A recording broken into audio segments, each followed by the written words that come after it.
अस्सलाम वालेकुम, मैं हूं शाहजेब खानजादा। वाज़े इशारे नजर आ रहे हैं कि पाकिस्तान और पाकिस्तान का जमहूरी निज़ाम एक स्मूथ ट्रांजिशन की तरफ जा रहा है, जिसमें वक्त पर सेनेट के इंतखाबात होंगे और उसके बाद आइंदा इंतखाबात होंगे और हुकूमत अपनी मुद्दत पूरी करती नजर आएगी। 2 माह पहले तक ये कहा जा रहा था कि जनवरी का महीना हुकूमत के लिए बहुत भारी होगा, हुकूमत चलाना मुश्किल हो जाएगा, बल्कि शायद हुकूमत ही खत्म हो जाए, सेनेट इंतखाबात नहीं हो सकेंगे। वक्त से पहले इंतखाबात की बातें की गई, साथ ही ये भी कहा गया कि एहतजाज होंगे और भरपूर एहतजाज के बाद हुकूमत नहीं बच सकेगी। तहरीक लब्बैक फिर से धरना देगी। सानह मॉडल टाउन पर एक एक करके कई बड़ी सियासी जमातें डॉक्टर ताहिरुल कादरी के साथ मिल गई, तो फिर खदशा पैदा हुआ कि नवाज शरीफ के बाद शहबाज शरीफ के लिए भी पार्लिमानी सियासत के दरवाजे बंद हो जाएंगे, या फिर कम अज कम वो अब हुकूमत नहीं कर पाएंगे, इस्तीफा देना पड़ेगा। और फिर सरगोदा की मजहबी शख्सियत पीर हमीदुद्दीन सियालवी के कहने पर 5 अरकान कौमी और सूबाई असम्बली के इस्तीफों के बाद धमकी दी गई कि मजीद इस्तीफे भी आएंगे। और फिर पीर हमीदुद्दीन सियालवी ने मजीद एहतजाज की भी धमकी दी। साथ ही खत्म नबूवत के मामले पर सियासत की गई और यह ख्याल जाहिर किया गया कि मुस्लिम लीग नून में तकसीम होगी, और ये सब खतरात जनवरी में सामने आने थे। उसके बाद जनवरी ही में कसूर की ज़ैनब का केस सामने आया, अफसोसनाक वाक़या सामने आया, तो फिर पंजाब हुकूमत पर मजीद दबाव बढ़ा। मगर अब ऐसा लग रहा है कि नून लीग पर एक एक करके तमाम खतरात ख़त्म हो रहे हैं। कुछ खतरात अभी भी बाकी हैं, मगर अक्सर खतरात दम तोड़ते दिखाई दे रहे हैं। कसूर की ज़ैनब समेत 8 ज़्यादती और कत्ल के मुलजिम की गिरफ्तारी के बाद शहबाज शरीफ ने पीर हमीदुद्दीन सियालवी को भी मना लिया। वज़ीर आला पंजाब शहबाज शरीफ ने पीर हमीदुद्दीन सियालवी से मुलाकात की, जिसके बाद हमीदुद्दीन सियालवी ने एहतजाजी तहरीक ख़त्म कर दी। दूसरी तरफ मॉडल टाउन के वाक़े पर इकट्ठी होने वाली जो अपोजिशन है वो तितर बितर नज़र आ रही है। साथ ही सियालवी साहब ने एक मुज़ाकराती टीम भी बना दी, जिसका इजलास अगले हफ्ते होगा। जनाब पीर साहब ने मेरी दरख्वास्त पर ये जो तहरीक शुरू की, उसमें एहतजाज के हवाले से मेहरबानी की, उसको मेरे दरख्वास्त पर उसको ख़त्म कर दिया और पुरअमन सीरत नबी कॉन्फ्रेंस होंगी और एक कमेटी भी तरतीब दी गई है जो कि इन मामलात के ऊपर गुफ्तगू होगी। इंशाअल्लाह अगले हफ्ते लाहौर में इसका पहला इजलास होगा। यूं चंद दिनों में नून लीग ने 2 बड़े खतरे खत्म कर दिए। इसके अलावा सानह मॉडल टाउन की तहरीक, जिसमें एकदम तेजी आई मगर अब एक बार फिर से सुस्त पड़ती दिखाई दे रही है। उसकी वजह 17 जनवरी के एहतजाज की कम हाजिरी या फिर तहरीक इंसाफ और पीपल्स पार्टी में शिद्दत इख्तियार करते हुए इख्तलाफात हैं। वजह कुछ भी हो, बहरहाल अब तक ना अपोजिशन इत्तेहाद का लाएअमल सामने आ सका, ना ही एक्शन कमेटी की कोई मीटिंग हो सकी है। 8 दिन बाद भी इजलास तो नहीं हुआ, अलबत्ता राबते जरूर शुरू हो गए, मगर तारीख सामने नहीं आई। परसों हमारे प्रोग्राम में पीपल्स पार्टी सेंट्रल पंजाब के सदर कमरुज़्ज़मा कायरा ने बताया कि मसरूफियात की वजह से एक्शन कमेटी का इजलास नहीं हो सका और अब पाकिस्तान अवामी तहरीक ने उनसे रब्ता किया। बहुत टाइम गुजर गया, 7 दिन गुजर गए हैं, कोई लाए अमल नहीं आया, कोई कमेटी का मीटिंग का इजलास नहीं हुआ। कि जलसे की अटेंडेंस देख करके बड़ा मायूस कुन था, इसलिए नहीं हो रहा? क्या वजह है कि इजलास नहीं हो रहा?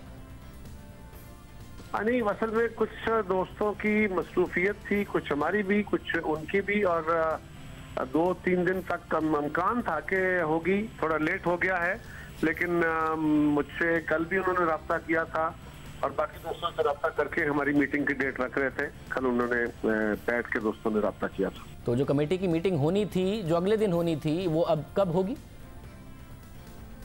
वो बाकी दोस्तों से पूछ रहे थे। आज मैंने गुजारिश की कि मुझसे उन्होंने रब्ता किया, अगली डेट रखी जाए, तो उसके लिए, क्योंकि बाकी जमातों से भी यकीन उनकी अवेलेबिलिटी लेनी होती है, तो शायद 1 दिन में उसका डेट रखी जाए।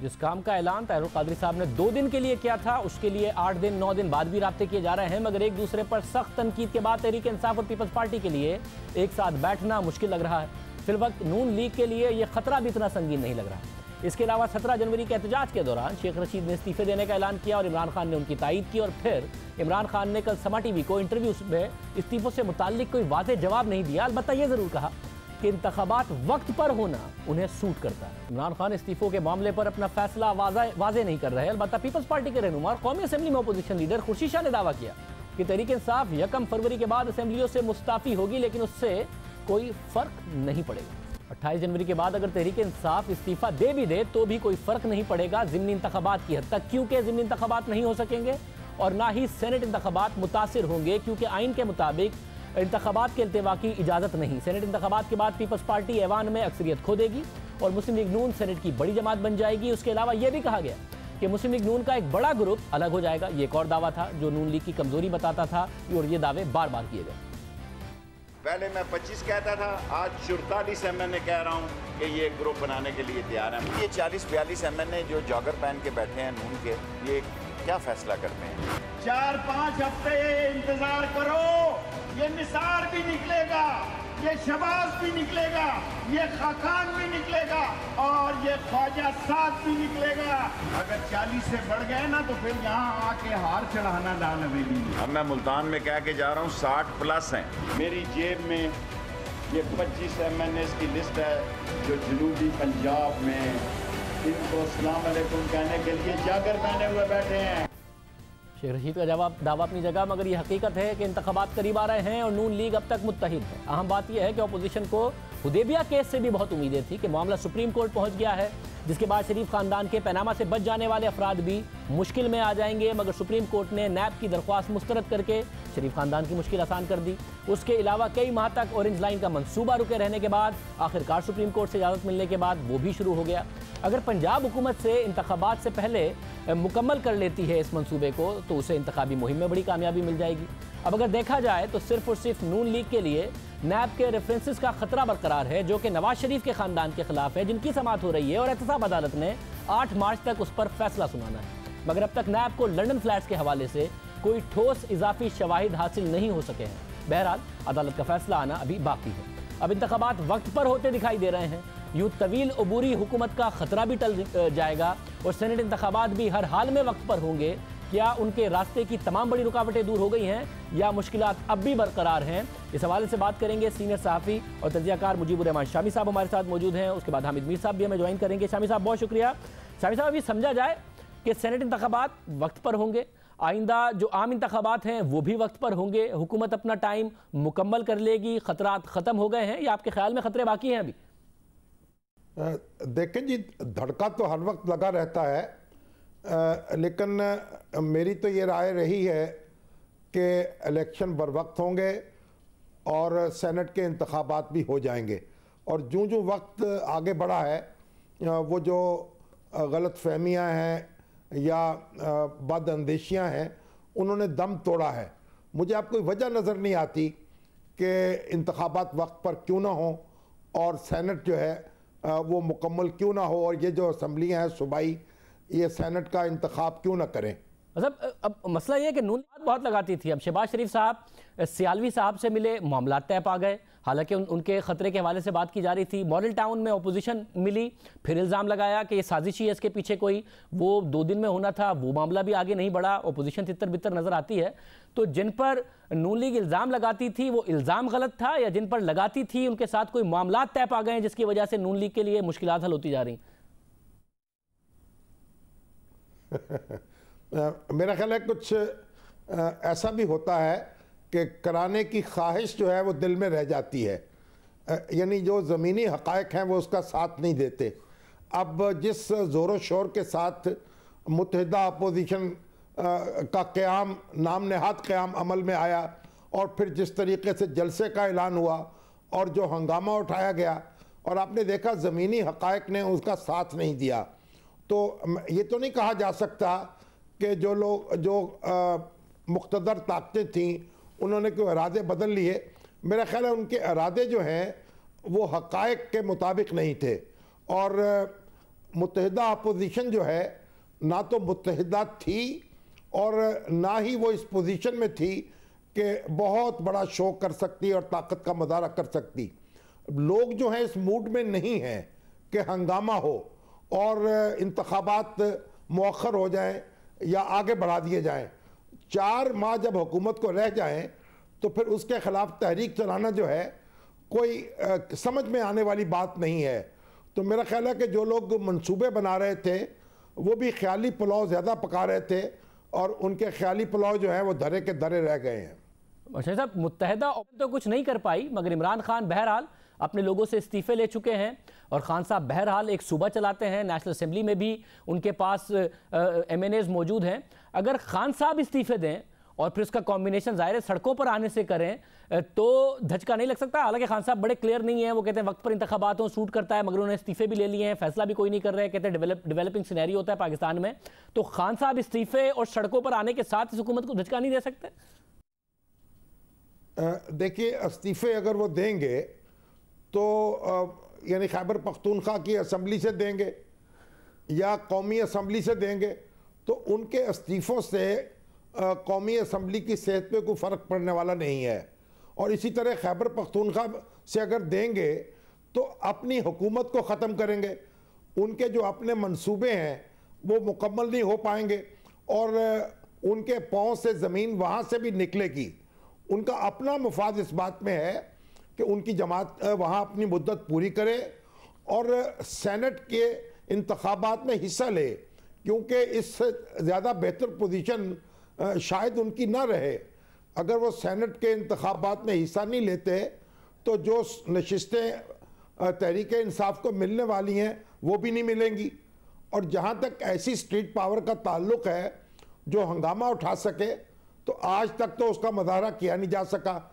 आपको याद होना चाहिए कि वो उन्होंने जब भी बात की है वो धरने की बात की है, पूरे मुल्क से अपनी ताकत को इकट्ठा किया है, जब जलसा भी किया है तब भी और जब धरना भी दिया है तब भी। तो हमने जो मूवमेंट्स देखी हैं, पीएनए की मूवमेंट देखी, उससे पहले अयूब खान के खिलाफ तहरीक देखी, पूरे मुल्क में एक ही वक्त में लोग सड़कों पे निकलते थे और मुजाहरे करते थे। ऐसा नहीं होता था कि तमाम शहरों के कारकुन इकट्ठे करके एक बड़े शहर में और समझा जाए कि कौम हमारे साथ है। तो ये तो सियासत का अंदाज ही गलत है और ये अपना कोई तासुर नहीं छोड़ सकता पायदार। साथ ये बताइएगा, अगर नून लीग का इल्ज़ाम सिर्फ और सिर्फ हुकूमत की हद तक नहीं है, बलूचिस्तान के हवाले से भी लगाया, फिर जो बाई इलेक्शन हुआ था कुलसूम नवाज साहिबा के उसमें लगाया कि हमारे वोटर्स को वोट नहीं डालने दिया गया, साथ ही हमारे लोगों को गुमशुदा किया गया। तो अगर ये टाइम पूरा कर भी ले नून लीग तो आने वाले इंतखाबात में आसान होगा उनके लिए इलेक्शन लड़ना, जो उनका इल्ज़ाम है कि हमारे खिलाफ कुव्वतें हैं और साजिश होती है, या आम इंतखाबात का स्केल इतना बड़ा होता है कि उसके डायनामिक्स अलग होते हैं? अगर मुस्लिम लीग मुत्तहिद रहेगी और तो फिर उसका बाल बीका करना बहुत मुश्किल होगा। अगर उसमें धड़ेबंदी हो गई या इसमें कोई कामयाबी हो गई फिर सूरत हाल मुख्तलिफ हो सकती है।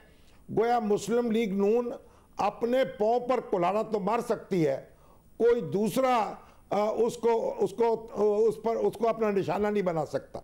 बहुत शुक्रिया। हमारे बुरेमान शामी साहब मौजूद थे। हामिद मीर साहब का तज़िया मालूम करते हैं, सीनियर सहाफ़ी, program host capital talk. Hamid Mir साहब बहुत शुक्रिया। मीर साहब, मॉडल टाउन का मुजाहरा बड़ा होना था, हुआ नहीं, कहा गया था खतरा होगा, हुआ नहीं, 2 दिन में अनाउंसमेंट होनी थी, हुई नहीं, सियालवी साहब को भी जाके मना लिया शहबाज शरीफ साहब ने। तो जो खतरे थे वो सारे टल गए हैं नून लीग के, या आपके ख्याल में खतरे मौजूद हैं या फिर बड़ा स्मूथली जा रही है इलेक्शन की तरफ? देखें शाहजेब साहब, जो ऑपोजिशन है उसमें कुछ पार्टियां जो हैं वो अपने ब्लंडर्स और अपनी गलतियों की वजह से पूरी कोशिश कर रही हैं कि नून लीग के तमाम मसले ख़त्म हो जाएं। जैसा कि उन्होंने थोड़े दिन पहले लाहौर में एक so called joint opposition rally करने की कोशिश की, जो कि बुरी तरह फ्लॉप हो गई। और वो फ्लॉप इसीलिए हुई कि इमरान खान आसिफ अली जरदारी के साथ एक स्टेज पर बैठने के लिए तैयार नहीं थे। उसकी वजह से दोनों पार्टियों के वर्कर्स की मोबिलाइजेशन नहीं हुई, वो नहीं आए। और दोनों पार्टियों ने ताहिरुल कादरी साहब की एक अजीबोगरीब किस्म की जो ख्वाहिश है उसको एक अजीबोगरीब अंदाज में पूरा भी करने की कोशिश की, और तीनों के तीनों नाकाम हो गए, क्योंकि उनको कुछ भी नहीं मिला और उसका सिर्फ और सिर्फ फायदा मिला शहबाज शरीफ साहब को, मुस्लिम लीग नून को। और उसी की वजह से अब पीर हमीदुद्दीन सियालवी साहब जो है उन्होंने अपने मौक़िफ़ पे भी नजरसानी किया। कुछ इनकी बैकग्राउंड कॉन्टैक्ट्स भी काफी अरसे से जारी थे, उनके बहुत से मामलात तय भी हो गए हैं। तो यकीनन पीर हमीदुद्दीन सियालवी साहब जो हैं उनकी शहबाज शरीफ के साथ मुलाकात जो है ये एक बहुत बड़ा ब्रेक थ्रू है, और इसमें शहबाज शरीफ साहब ने बहुत सी मेहनत भी की है और उनके काफ़ी सारी बातें जो हैं वो उनके जो शिकवे शिकायत हैं उनको दूर भी किया है। लेकिन हैविंग सेड दैट, मुझे नहीं लगता कि मुस्लिम लीग नून के मसाइल अभी ख़त्म हुए हैं, क्योंकि आप देखें कि एक तरफ तो शहबाज शरीफ साहब मामलात को ठीक करने की कोशिश करते हैं, दूसरी तरफ उनके इर्द गिर्द ही कुछ लोग जो हैं वो मामलात फिर खराब कर देते हैं। अब जैसे कि कुछ दिन पहले आपने देखा कि परवेज रशीद और चौधरी निसार अली खान जो हैं, इनके दरमियान एक बयानबाजी शुरू हुई। कल कौमी असम्बली में एहसन इकबाल और चौधरी निसार आमने सामने आ गए। अब एक और बहुत सीनियर वफाकी वजीर जो मुस्लिम लीग नून के बहुत सीनियर रहनुमा है, अब वो भी पर तोल रहे हैं चौधरी निसार अली खान साहब के खिलाफ मैदान में आने के लिए। तो ये जो सारी डेवलपमेंट्स हैं, इसका अल्टीमेटली मुस्लिम लीग नून को नुकसान होगा। और सबसे अहम बात यह है कि शहबाज शरीफ साहब के बारे में नवाज शरीफ साहब ने कुछ सहाफ़ियों को बताया था कि हमारे मुस्तकबिल के वज़ारत उज़्मा के उम्मीदवार शहबाज शरीफ साहब ही हैं। लेकिन जब हम वज़ीर आज़म शाहिद खाकान अब्बासी साहब से निजी गुफ्तगू करते हैं, ऑफ द रिकॉर्ड बातचीत करते हैं, तो उससे ऐसा तासुर मिलता है कि अभी तक ऐसा कोई हतमी तौर पे ऑफिशियल लेवल पे फैसला नहीं हुआ।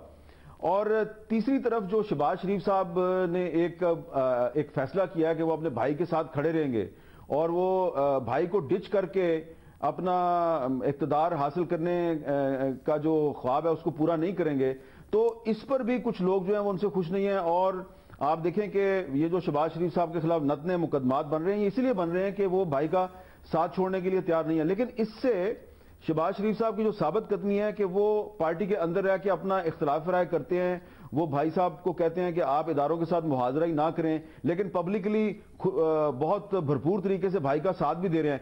इससे बहुत से मुस्लिम लीग नून के जो MNAs पहले चंद दिन पहले तक शहबाज शरीफ साहब के साथ थे, वो अब उनके साथ नहीं है और वो आहिस्ता आहिस्ता उनसे टूटते जा रहे हैं। और हो सकता है कि कुछ दिनों में आपको पता चले कि मुस्लिम लीग नून के बहुत से MNAs जो पहले शहबाज शरीफ साहब की वजह से मुस्लिम लीग नून के अंदर ही थे, शायद वो मुस्लिम लीग नून के साथ ना रहें। तो ये पीर हमीदुद्दीन सियालवी साहब के साथ मुलाकात यकीनन एक बहुत बड़ा ब्रेक थ्रू है, लेकिन इसके बावजूद मैं समझता हूं कि मुस्लिम लीग नून के मसाइल अभी खत्म नहीं हुए, ये मसाइल अभी चलते रहेंगे। मतलब साथ ये बताएगा इमरान खान पे ले लिए हैं मगर उसके बावजूद एक गैर यकीनी की सूरत हाल का शिकार हैं। ये भी कह रहे हैं कि हमें वक्त पर इंतखाबात सूट करते हैं, डेवलपिंग सिनेरियो होता है पाकिस्तान में, मौका महल जान के देखेंगे कि हमने इस्तीफा देना है या नहीं देना है। खुर्शीशा साहब कह रहे हैं कि 1 फरवरी के बाद खान साहब इस्तीफे दे देंगे। खैबर पख्तूनख्वा हुकूमत से भी क्या दे देंगे, ऐसा कुछ खान साहब कर रहे हैं, आपके ख्याल में कंसिडर कर रहे हैं? देखिए, इमरान खान साहब ने काफी अरसा पहले इस्तीफे तमाम अपने जो MPAs और MNAs थे उनसे लिए थे और MNAs के इस्तीफों को तो उन्होंने इस्तेमाल भी किया था। लेकिन मुझे नहीं पता कि उनके पास कितने MPAs के इस्तीफे हैं, लेकिन ये बात दुरुस्त है कि जो अक्सरियत है PTI के MPAs की, उनके इस्तीफे इमरान खान साहब के पास हैं। लेकिन कुछ लोग ऐसे हैं जिन्होंने इस्तीफे इमरान खान साहब को दिए हुए हैं, लेकिन उनका ख्याल है कि हमें अभी खैबर पख्तूनख्वा असेंबली नहीं तोड़नी चाहिए और वो पार्टी के अंदर ये बात खुलकर कह रहे हैं कि अभी हमें जो हमारे पास टाइम है, हमने बहुत से काम करने हैं, हमें वो अपने जो तरक्याती मंसूबे हैं उनको मुकम्मल करना चाहिए, सेनेट के इलेक्शन में हिस्सा लेना चाहिए और सेनेट के इलेक्शन के बाद ऐसे किसी ऑप्शन पे गौर करना चाहिए। और इमरान खान साहब अकेले खैबर पख्तूनख्वा असेंबली से या कौमी असेंबली से इस्तीफा देके कोई मकसद हासिल नहीं कर सकते। इसके लिए उन्हें आज नहीं तो कल, कल नहीं तो परसों उन्हें पीपल्स पार्टी के साथ एक मुश्तरका हिकमत अमली बनानी होगी। अगर वो नहीं बनाएंगे तो कुछ भी नहीं होगा। हाजी साहब साथ रहिएगा, एक और बॉम्ब इशू है जिस पर आपकी राय भी बहुत ज़्यादा अहम है, क्योंकि वो इशू आपने खुद ने भी भुगता है, दूसरे लोग भी भुगत रहे हैं। वो मामला मैंने आपके सामने रखना है और आपसे पूछना है कि ये वाक़यात हो भी जाते हैं और कुछ अवाम के सामने हकाइक भी सामने नहीं आते। पाकिस्तान में दिन दिहाड़े सहाफ़ियों को अगवा कर लिया जाता है, उन्हें तशद्दुद का निशाना बनाया जाता है, कातिलाना हमले होते हैं, मगर मुल्ज़िम कानून की गिरफ्त में नहीं आते, कोई जिम्मेदार करार नहीं पाता। ऐसा क्यों होता है? इस सवाल का जवाब यह है कि रियासत के पास इसका कोई जवाब नहीं। पाकिस्तान में सहाफ़ी गैर महफूज हैं, मुसलसल सहाफ़ियों पर हमले, उन पर तशद्दुद और अगवा करने के वाक़यात सामने आ रहे हैं और हुकूमत सहाफ़ियों को तहफ़्फ़ुज़ फराहम करने में नाकाम दिखाई दे रही है। ना सिर्फ नाकाम दिखाई दे रही है बल्कि सहाफ़ियों पर होने वाले तशद्दुद के वाक़यात की तहकीकात में भी काबिल ज़िक्र पेशरफ्त नहीं हो रही। हम आपके सामने हाल ही में पेश आने वाले चंद वाक़यात रखते हैं, वैसे तो मुतादिद मिसालें हैं मगर हाल ही में पेश आने वाले चंद वाक़यात रखते हैं जिनमें सहाफ़ियों पर हमले हुए, उन्हें तशद्दुद का निशाना बनाया गया, अगवा किया गया, मगर हुआ कुछ नहीं।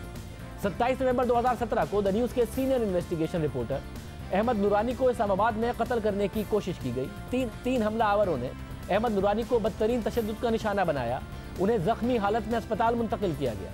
वज़ीर आज़म शाहिद खाकान अब्बासी ने हमले की तहकीकात का हुक्म दिया। हुकूमत ने वाक़े की तहकीकात के लिए एक कमेटी भी बनाई जिसने 3 दिन में अपनी तहकीकाती रिपोर्ट पेश करना थी, मगर हमला किसने किया 3 माह बाद भी मुल्ज़िमान का पता नहीं चल सका। इसी तरह 15 दिन पहले ही 10 जनवरी को इस्लामाबाद में मुसल्लह अफराद ने गैर मुल्की नशरियाती इदारे के लिए काम करने वाले सहाफ़ी ताहा सिद्दीकी को अगवा करने की कोशिश की। एयरपोर्ट जाते हुए 10 से 12 मुसल्लह अफराद ने उनकी टैक्सी को रोका और अगवा करने की कोशिश की। खुद ताहा सिद्दीकी के मुताबिक इस दौरान उन्हें तशद्दुद का निशाना भी बनाया, लेकिन वो अगवा होने से बच गए। ताहा सिद्दीकी ने पुलिस से वाक़े से मुतल्ला किया पुलिस को और वाक़े की FIR दर्ज कर ली गई। ताहम इस हवाले से अब तक कोई गिरफ्तारी अमल में नहीं आई। ताहा सिद्दीकी के मुताबिक जहां वाक़या पेश आया वहां CCTV काम नहीं कर रहे थे। हैरत अंगेज तौर पर अहमद नूरानी पर हमले की जगह भी CCTV कवरेज में नहीं आ सकी थी।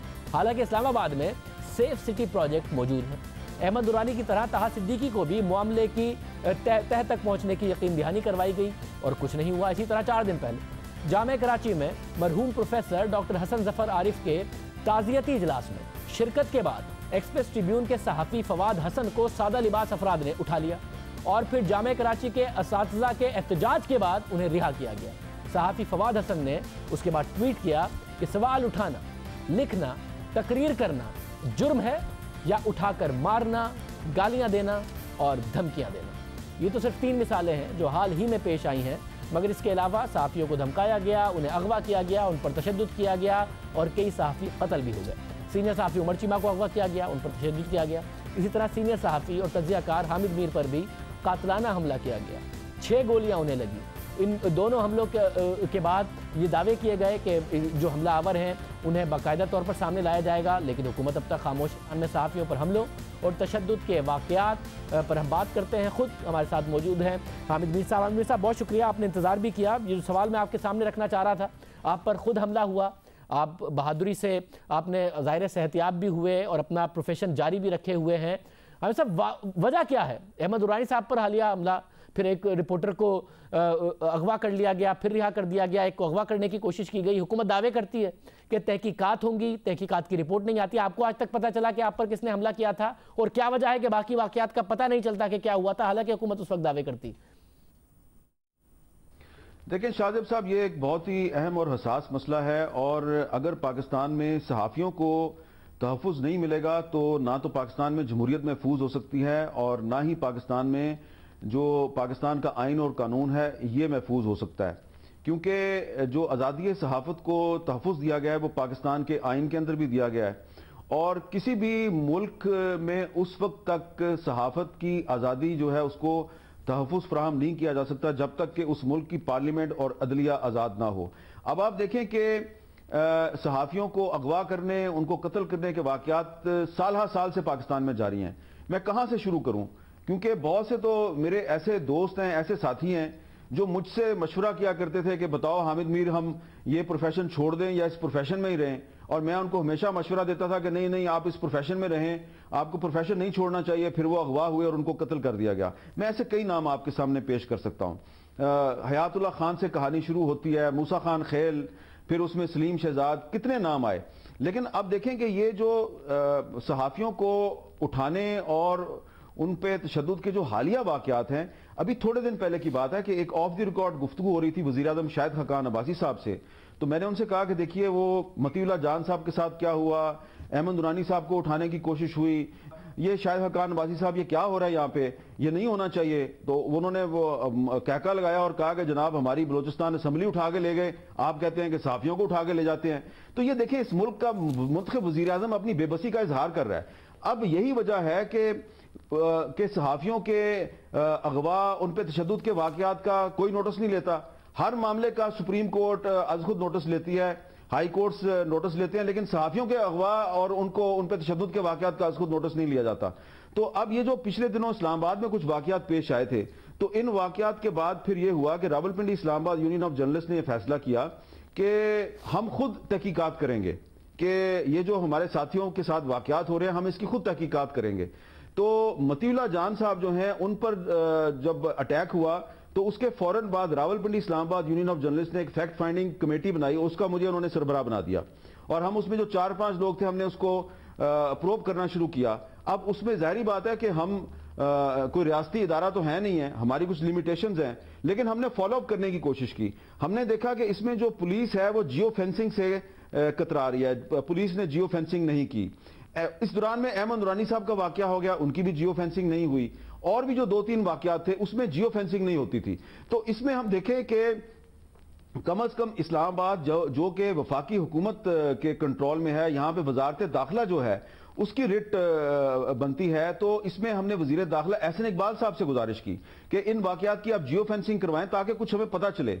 हमें कुछ क्लूज मिले, कुछ हमें इंफॉर्मेशन मिलती गई, लेकिन जियो फेंसिंग नहीं हुई। हमारे साथ इस्लामाबाद पुलिस ने बिल्कुल कोई ताउन नहीं किया। अब मैं 2 कमेटीज का मेंबर था। एक जो अरशद शरीफ साहब पे FIR दर्ज हुई थी, उसकी भी हमने एक कमेटी बनाई, उसमें भी मैं शामिल था। लेकिन मतीउल्लाह जान का जो मामला था उस कमेटी को मैं हेड कर रहा था। उस कमेटी की रिपोर्ट हमने मुकम्मल कर लिया है। वो हमने Rawalpindi Islamabad union of journalist के जो सदर हैं मुबारक ज़ेब साहब, उनको दे भी दी है। अब उसको पब्लिक करना जो है ये उनका काम है, लेकिन हमने तो उनको रिपोर्ट दे दी है। और क्योंकि मैं अभी इस पोजीशन में नहीं हूं उसको पब्लिक करूं, लेकिन मैं आपको ये बता सकता हूं कि जितने भी वाकयात को हमने खुद प्रोब किया है उसमें जो पुलिस है उसने जियो फेंसिंग नहीं की। जो कराची में मुझ पर हमला हुआ था उस हमले का में भी जियो फेंसिंग जो है वो नहीं हुई, और उसकी कोई रिपोर्ट जो है वो ना सामने आई, ना उस अगर एक लीक्ड रिपोर्ट सामने आई उस पर कोई दस्तखत नहीं थे, उसमें बहुत से फैक्ट्स गलत थे, उसमें नाम गलत थे, और उसमें भी जिन लोगों पे मैंने शक का इजहार किया था उन्होंने उस कमीशन के सामने पेश होने से इनकार कर दिया था। तो जो सहाफियों पर हमले हैं, इनके अगवा हैं, इन पर तशद्दुद के वाकयात हैं, इसमें रियासत हमें मुकम्मल तौर पर बेबस नजर आती है। और बहुत बदकिस्मती के साथ मुझे कहना पड़ेगा कि इस मामले में पार्लियामेंट का और अदलिया का जो किरदार है वो हमारी तवक्कुआत के मुताबिक नहीं है। बहुत शुक्रिया हामिद मीर साहब तफसीलात बताए। और बड़े ही अफसोस की बात है कि हुकूमत दावे करती है, वादे करती है, जिम्मेदारी हुकूमत ही की है, और फिर उसके बाद भूल जाती है, कुछ नहीं होता। साथ ही ज़ाहिर है सूमोटो बहुत होते हैं, मगर सहाफ़ियों के साथ जो वाक़यात हैं उसके सूमोटो होते भी नज़र नहीं आते, जैसा कि हामिद मीर साहब जिक्र कर रहे थे। नकीबुल्लाह महसूद के केस में रोज़ाना नई नई पेशरफ्त सामने आ रही हैं। नज़र डालते हैं नकीबुल्लाह केस में अब तक क्या हुआ। अहम बात यह है कि राव अनवार सिर्फ नकीब कत्ल केस में मुलविस नहीं, बल्कि माजी में इस तरह के वाक़यात होते रहे हैं जो अब सामने आ रहे हैं। राव अनवार ने 1995 से लेकर साल 2018 तक कितने इनकाउंटर्स किए और इन इनकाउंटर्स में कितने लोग मारे गए, इस हवाले से फ्राइडे टाइम्स में उमर राशिद की तफसीली रिपोर्ट शाया हुई है। रिपोर्ट के मुताबिक राव अनवार पर इल्जाम है कि उन्होंने 150 इनकाउंटर्स में 300 लोगों को मारा, लेकिन रिपोर्टर 195 से लेकर 2018 तक राव अनवार से मुंसलिक 69 इनकाउंटर्स की तफसीलात लेने में कामयाब हुए, जिसमें मुबैना तौर पर राव अनवार ने 265 लोगों को मारा, जबकि ये वो तफसीलात हैं जो मीडिया पर रिपोर्ट हुई, यानी सिर्फ 69 इनकाउंटर्स में मुबैना तौर पर 265 लोग मारे गए, और बाकी 81 इनकाउंटर्स में कितने लोग मारे गए होंगे, ये सवाल अपनी जगह बरकरार है। रिपोर्ट के मुताबिक MQM, JUIF, जमात इस्लामी और दीगर सियासी जमातों से ताल्लुक रखने वाले लोग भी इन इनकाउंटर्स में मारे गए। सबसे ज्यादा इनकाउंटर्स 2014 और 2015 के दरमियान किए गए। कुछ इनकाउंटर्स का मामला अदालत में गया, लेकिन कोई ठोस कार्रवाई देखने में नहीं आई। इतने इनकाउंटर्स क्यों किए गए, इनका मकसद क्या सिर्फ जराइम का खात्मा था, ये अहम सवाल है। क्या सिर्फ दहशतगर्द ही इन इनकाउंटर्स में मारे गए, या उसके पीछे मामला कुछ और है। गुज़िश्ता दिनों फ्राइडे टाइम्स में सहाफ़ी माहिन महर की तफसीली रिपोर्ट शाया हुई, जिसमें के मुताबिक इनकाउंटर्स करने की एक बड़ी वजह यह है कि पुलिस वालों की जानिब से रिश्वत का रेट बढ़ाना भी होता है इनकाउंटर्स की एक वजह। ज़ाहिर कुछ वजूहात ये भी हैं जो पुलिस की तरफ से कही जाती हैं कि अदालती निज़ाम ऐसा है, दहशतगर्द छूट जाते हैं, प्रोसिक्यूशन ठीक नहीं होती, केसेस सुस्त रवि से चलते हैं। मगर एक वजह इस रिपोर्ट के मुताबिक ये कि इनकाउंटर्स इसलिए किए जाते हैं कि रिश्वत का रेट बढ़े। इस रिपोर्ट में बताया गया है कि एक पुलिस अफसर ने इस हवाले से अहम इंकिशाफात करते हुए इनकाउंटर्स के पीछे छुपे मकासद को उजागर किया, और ये बताया कि राव अनवार कैसे ताकतवर हुए, मलीर में पुलिस की जानिब से किस किस्म का कारोबार चलता रहा और लोगों को अगवा करके कितनी रकम बटोरी गई। रिपोर्ट के मुताबिक पुलिस वाले इनकाउंटर्स करके लाशों को छुपाते नहीं, क्योंकि इससे उन्हें कोई फायदा नहीं मिलेगा। जो इनकाउंटर करता है उसकी ख्वाहिश होती है कि इनकाउंटर की खबर शाया हो, इससे पुलिस वाले की शोहरत बढ़ती है और जराइम पेशा अफराद में खौफ पैदा होता है। इनकाउंटर्स मार्केट रेट को बढ़ाते हैं। पुलिस एहलकार के मुताबिक अगर कोई पुलिस वाला किसी को उठाता है तो उसे मुलजिम को आज़ाद करने के लिए ज़्यादा से ज़्यादा 1 लाख रुपए मिलते हैं, जिससे इतना फ़ायदा नहीं होता। कराची में लोग नाजायज़ कारोबार करते हैं और गैर कानूनी कामों की वजह से वो गैर महफूज होते हैं, क्योंकि वो खुद गैर कानूनी काम कर रहे होते हैं। पुलिस वाले इस चीज़ का फ़ायदा उठाते हैं, लेकिन अगवा करके कत्ल करने की एक अलग कहानी है। पुलिस एहलकारों के मुताबिक चौधरी असलम की मौत के बाद राव अनवार ने इस काम का ठेका उठाया हुआ था। लोग 2 करोड़ रुपए देने तक के लिए भी तैयार होते हैं, क्योंकि वो जानते हैं कि आपकी लाइन ऊपर से फिट हुई है, कोई आपकी शिकायत नहीं सुनेगा। ये पुलिस वाला बता रहा है कि लोगों को पता होता है, वो काम कुछ गैर कानूनी कर रहे होते हैं तो उन्हें पता होता है कि उनकी लाइन ऊपर से फिट है और कोई उनका दिफा नहीं करेगा, क्योंकि उस वक्त पुलिस एहलकार कानून से बालातर हो चुका होता है। पुलिस एहलकार के मुताबिक आप जितने ज़्यादा इनकाउंटर करते हैं उतना ज़्यादा सख्त पैगाम दहशत गर्दों के लिए जाता है, जिसकी वजह से आप उठाए जाने वाले मुल्जिमान से रिहाई के बदले ज़्यादा पैसों का मुतालबा कर सकते हैं। ये खौफ का कारोबार है और पूरा सिस्टम इस हवाले से जानता है। पुलिस वाले के मुताबिक ये वो इनकाउंटर्स की कहानी थी जो पुलिस एहलकार ने अपनी ज़बानी सुनाई। राव अनवार मलीर में 9 साल तक तैनात रहे, किसी ने उन्हें नहीं हटाया। ये आम मामला है कि एक अफसर अपनी मर्जी से ट्रांसफ़र होता रहा, इनकाउंटर्स करता रहा, लेकिन कोई पूछने वाला नहीं। इल्ज़ामात लगते रहे, वापस आते रहे, हटाया गया, फिर वापस आ गया। अलबत्ता इनकाउंटर्स या मावरा अदालत की मजम्मत सब कर रहे हैं। बिलावल भुट्टो ने गुज़िश्ता दिनों पूरे मुल्क में इनकाउंटर्स पर पाबंदी का मुतालबा किया। आपका जो काउंटर टेररिज्म स्ट्रैटेजी है ये इनकाउंटर्स के ऊपर खड़ा हुआ है और इसलिए it's flawed. You can't kill your way through terrorism. आप सिर्फ मार के दहशतगर्दी को ख़त्म नहीं कर सकते हैं। तो मैं ना सिर्फ कहता हूँ, मैं डिमांड करता हूँ कि पूरा मुल्क में हम इनकाउंटर्स पर पाबंदी लगा दें। Encounters are not a way to solve the terrorist issue. सब मजम्मत कर रहे हैं, सब बयान जारी कर रहे हैं, लेकिन पुलिस का माजी इस हवाले से हैरान कुन हक़ाइक़ बयान कर रहा है।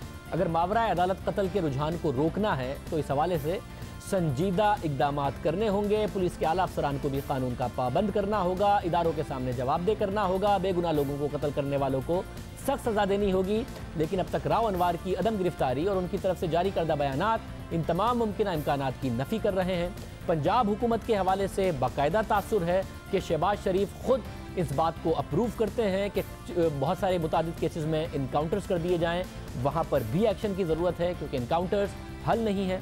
जस्टिस सिस्टम को मजबूत करना, कानून को मजबूत करना और लोगों को प्रोसिक्यूट करके सज़ा दिला के बाकायदा तौर पर मुआशरे को दिखाना और उसके घर वालों को भी दिखाना कि इसने क्या जुर्म किया था और अदालती निज़ाम से इसको सज़ा हुई है, बहुत ज़्यादा लाजमी है। क्योंकि इन इनकाउंटर्स में नकीब की मिसाल मौजूद है कि पुलिस वाले गलती भी करते हैं, मासूम लोग भी मारे जाते हैं। दौरा न्यूजीलैंड में दूसरा T20 जीतकर पाकिस्तान ने सीरीज में कामयाबी का खाता तो खोल लिया है, लेकिन टीम की कारकर्दगी पर सवालिया निशान अभी भी बाकी है।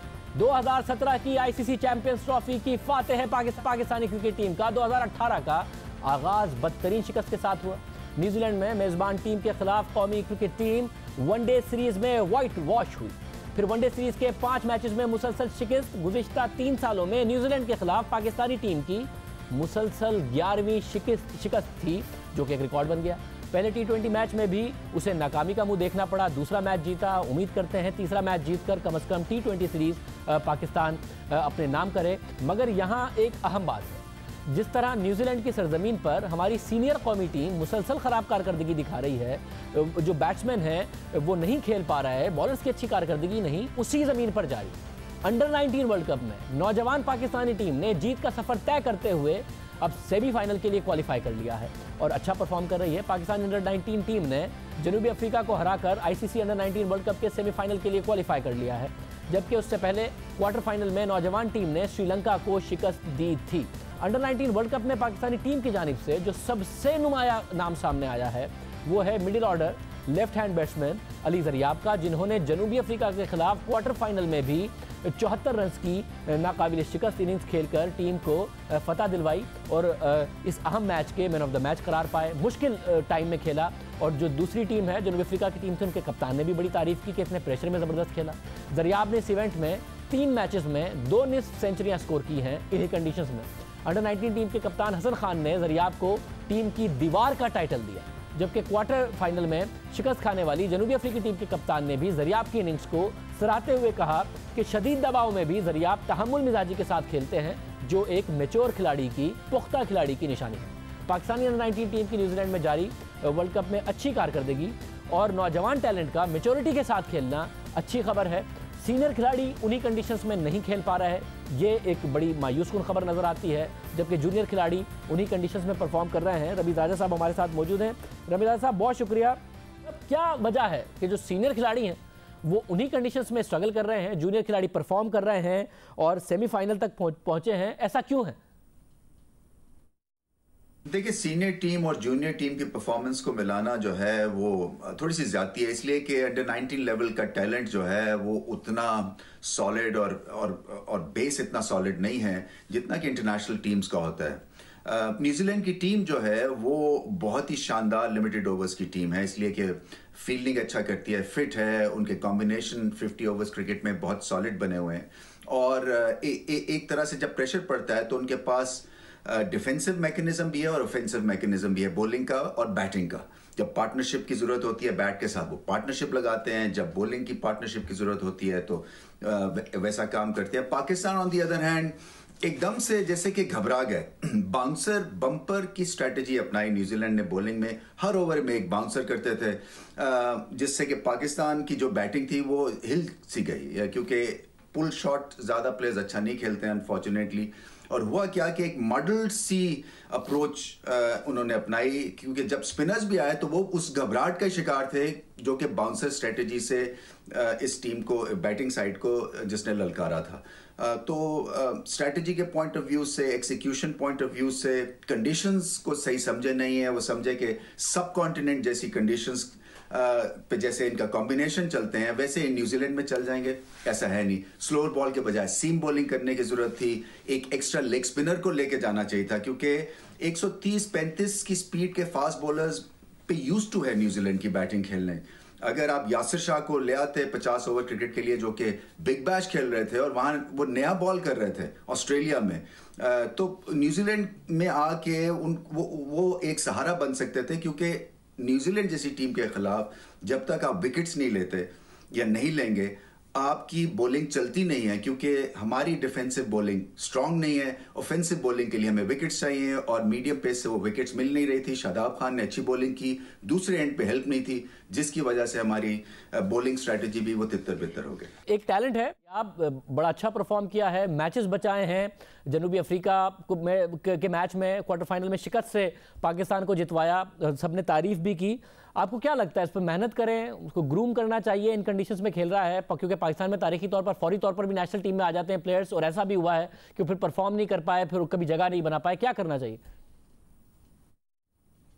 नहीं, ज़रियाब की मैंने बैटिंग देखी है, अभी उनके टेक्निकल 1-2 इश्यूज हैं, छोटे हैं, मगर टेम्परामेंटली बहुत ही स्ट्रॉन्ग प्लेयर निकले, वो जहनी तौर पे स्ट्रॉन्ग हैं, तो ये एक बहुत बड़ा उनका प्लस पॉइंट है। उनकी बाकी चीज़ों के ऊपर मेहनत की जा सकती है, मगर वर्ल्ड कप जैसे इवेंट में प्रेशर हैंडल करना, रन चेज में इस तरह की आपने साबित कदमी दिखाई, तो वन फॉर द फ्यूचर हैं। स्पिन को अच्छा खेलते हैं, स्क्वायर ऑफ द विकेट जो है वो स्ट्रॉन्ग है, थोड़ा inside of the line ball के रहते हैं, और बाउंसी तेज बॉलिंग के खिलाफ उनको 1-2 इश्यूज हो सकते हैं, बट हैविंग सेड दैट एक ब्राइट फ्यूचर रखते हैं वो पाकिस्तान के लिए। बहुत शुक्रिया, रमीज़ हमारे साथ मौजूद थे, साबिक टेस्ट क्रिकेटर। उनके ख्याल में पाकिस्तान की जो नेशनल टीम के मसाइल हैं उन पर भी रोशनी डाल रहे थे, अंडर 19 के हवाले से भी मामला पर रोशनी डाल रहे थे। आज के प्रोग्राम में इतना ही, इस उम्मीद के साथ कि पाकिस्तान T20 सीरीज़ जीते और कम अज़ कम ये खुशखबरी ज़रूर आए कि वाइट वॉश हुआ वनडे सीरीज़ में, उसके बाद T20 में पाकिस्तान 2-1 से जीतने में कामयाब हुआ। उम्मीद करते हैं आज के प्रोग्राम में इतना ही, आपसे फिर किसी दिन मुलाकात होगी।